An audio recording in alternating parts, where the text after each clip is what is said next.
Banyak hal, fakta, dan berita yang kita dengarkan dalam kehidupan sehari-hari seringkali membuat kita takut, khawatir, dan bertanya-tanya. Melalui program ini, kami ingin mengajak saudara untuk dapat melihat dari sudut pandang yang berbeda.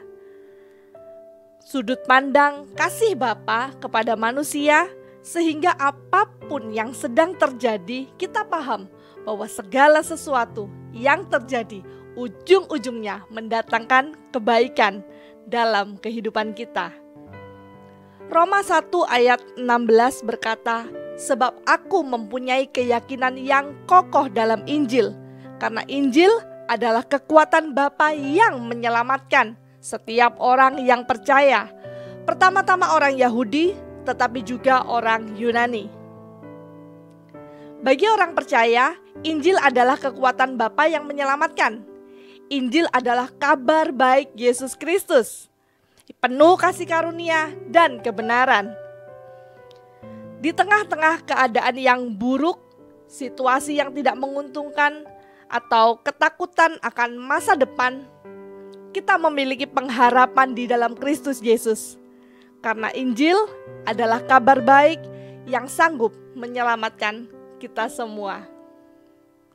Selamat datang dalam Law of Liberty, hukum yang memerdekakan.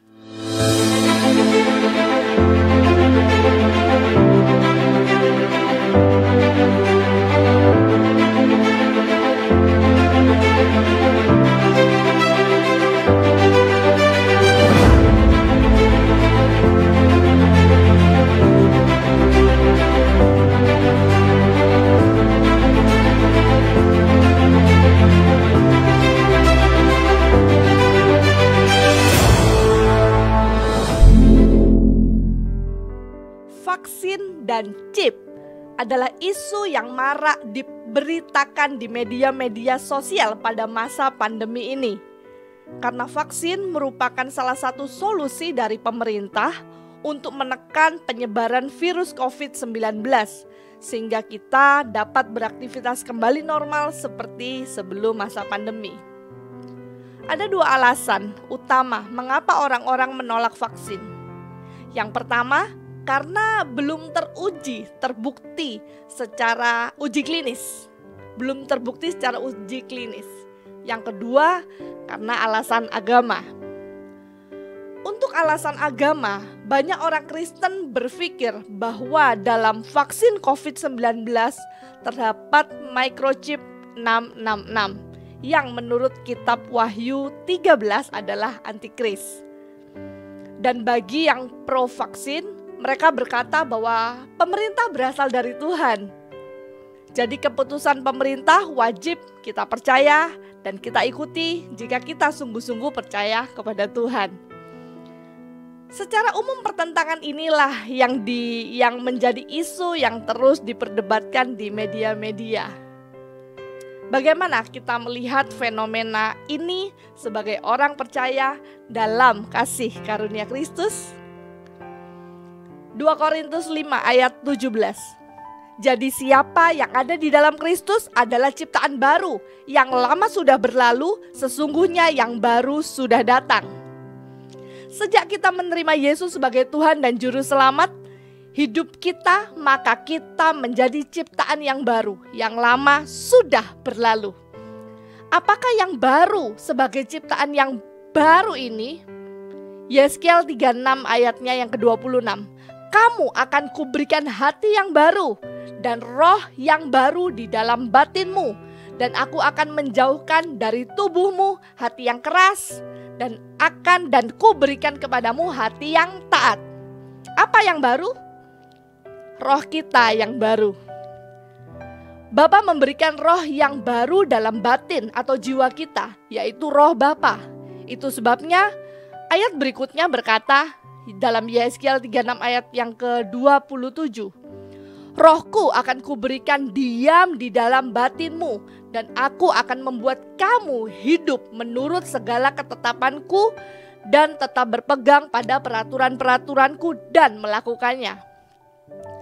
Kehadiran Yesus memperbarui roh kita, bukan tubuh fisik atau tubuh manusia kita.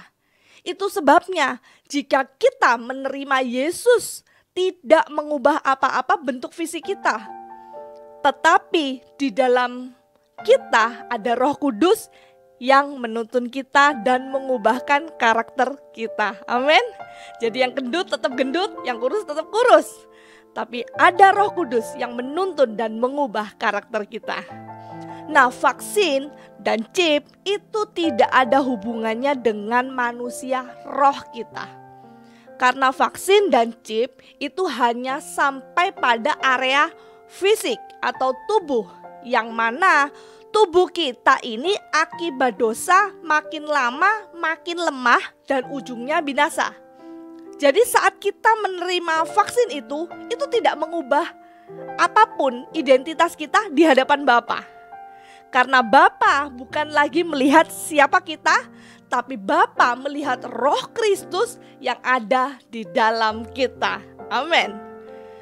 Dalam sebuah perjanjian, hal yang paling penting diperhatikan adalah apa jaminannya dan siapa penjaminnya.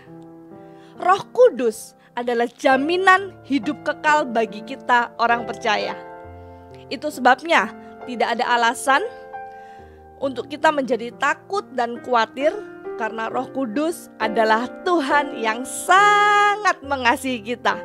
Dan Dia Parakletos tidak akan pernah meninggalkan kita sampai selama-lamanya. Amin. Di sisi lain, Yesus juga sudah berdarah-darah dan mati di Golgota demi menebus hidup saudara dan saya. Apa mungkin Dia membiarkan kita direbut dari tangan kasih Bapa? Kita direbut oleh si jahat hanya karena vaksin. Ketahuilah bahwa Bapa dan Yesus memegang hidupmu. Tidak ada yang dapat merebutmu dari tangan kasih-Nya di dalam Tuhan Yesus Kristus. Namun hal ini bukan berarti kita bisa menyalahkan mereka yang menolak vaksin. Saya percaya mereka yang menolak vaksin memiliki data-data dan pertimbangan-pertimbangan pribadi. Dan itu adalah hak mereka. Apalagi ketika undang-undang di negara kita menjamin kebebasan itu. Jadi kita tidak punya hak memaksakan kebenaran atau pemahaman kita kepada mereka. Toh itu tubuh mereka sendiri. Apapun yang terjadi, mereka yang akan bertanggung jawab secara pribadi. Maksud saya adalah biarkanlah setiap orang dengan pemahamannya masing-masing terhadap tubuhnya. Karena yang lebih penting daripada semua itu adalah kita hidup di dalam damai sejahtera, saling mengasihi dan saling memperhatikan satu sama lain. Dalam Ibrani 10 ayat 23, marilah kita teguh berpegang pada pengakuan tentang pengharapan kita, sebab Ia yang menjanjikannya setia. Ayat 24, dan marilah kita saling memperhatikan, supaya kita saling mendorong dalam kasih dan dalam pekerjaan baik. Kita memiliki pengharapan yang sama di dalam Tuhan Yesus Kristus, Juru Selamat kita, yang sanggup menyelamatkan tubuh, jiwa, dan roh kita. Tubuh kita akan diubah menjadi tubuh kemuliaan. Jiwa kita akan diperbaharui dari sehari ke sehari oleh Injil. Dan rohnya telah diberikan kepada kita, hidup di dalam kita. Atas dasar inilah kita bisa saling memperhatikan dan saling mendorong dan bekerja sama dalam kasih. Tapi kan kalau si A tidak divaksin, dia berpotensi untuk menulari saya. Jadi gimana? Menurut saya, orang yang tidak divaksin maupun divaksin berpotensi menulari siapa saja dan kapan saja.